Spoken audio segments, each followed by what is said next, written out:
Yuri, vocês registraram a pesquisa pouquíssimas horas, não é verdade? Após a publicação da reportagem do Intercept.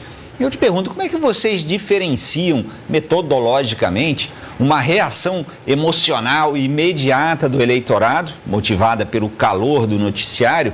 Como é que vocês diferenciam isso de uma mudança mais estrutural de fato, né? Com uma mudança consolidada na intenção de voto? Perfeito.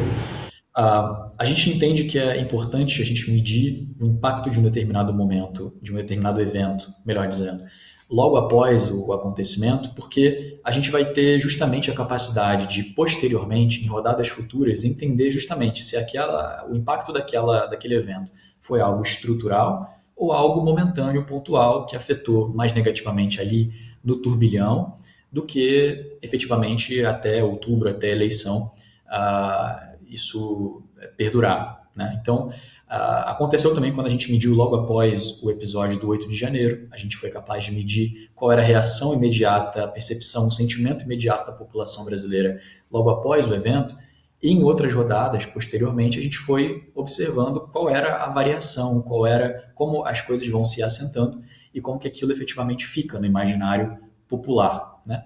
Naturalmente, houve um leve assentamento das opiniões sobre o 8 de janeiro, mas ainda assim permanece majoritariamente negativo os acontecimentos de então. Então, a gente busca observar, não só a partir, né, da magnitude que a gente vai observar na terça-feira com os resultados da pesquisa, que o impacto que aquilo teve eleitoralmente para o Flávio, eleitoralmente para o Lula, para o Zema, para outros candidatos e para o governo em nível de aprovação, de avaliação, mas também vai ajudar a gente a observar, né, daqui para frente como que, porque todo evento ele tem uma ação, tem uma reação, né? No momento que surge o áudio, também há um espaço para que Flávio responda, explique a situação, esclareça a situação. A gente também vai poder ver nessa rodada, em rodadas posteriores, o efeito que a reação, o efeito da explicação, do esclarecimento que o senador traz, vai ter na opinião pública, né? E o potencial, justamente disso, ser efetivo e diminuir, por exemplo, o potencial de um efeito prolongado desse caso na sua própria imagem e no apoio que ele recebe dos eleitores. Yuri, uma questão também talvez mais metodológica, né?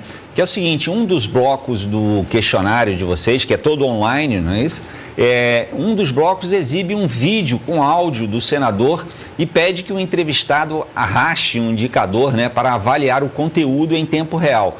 Te pergunto, que tipo de informação esse instrumento captura que uma pergunta tradicional não conseguiria mostrar, e como é que esse dado será cruzado com a decisão final do eleitor? Você falou um pouco sobre isso agora, mas se você pudesse explicar um pouquinho mais, por favor.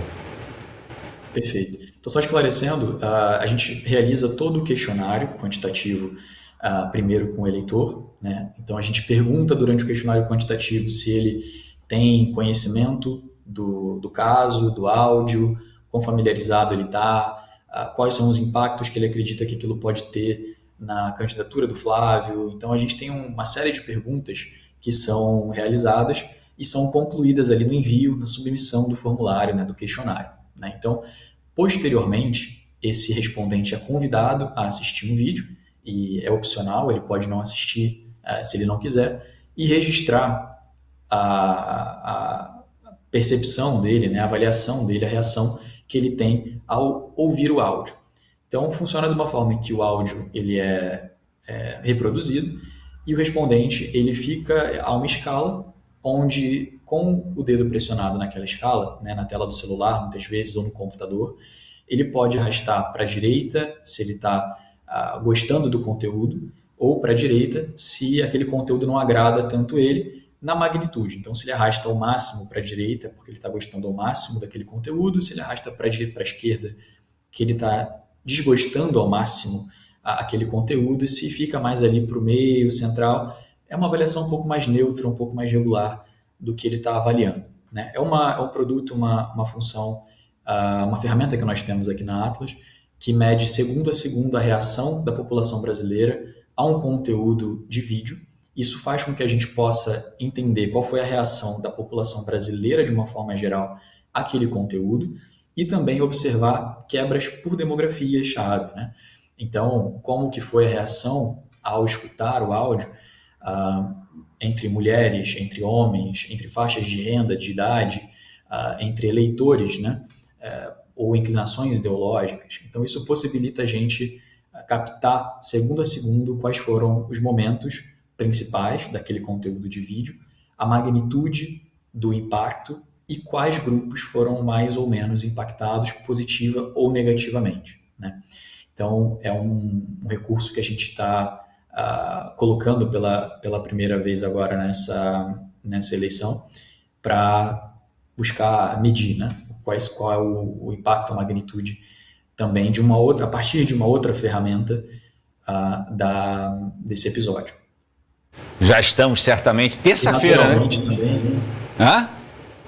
terça-feira que vem, e naturalmente eu queria só explicar, esclarecer que também essa ferramenta, né, de áudio, ela também é calibrada da mesma forma, né, que a gente realiza, então é uma amostra representativa da população brasileira, tanto a nível nacional quanto nas demografias-chave, os mesmos controles demográficos a gente coloca ali para que seja uma amostra representativa da população.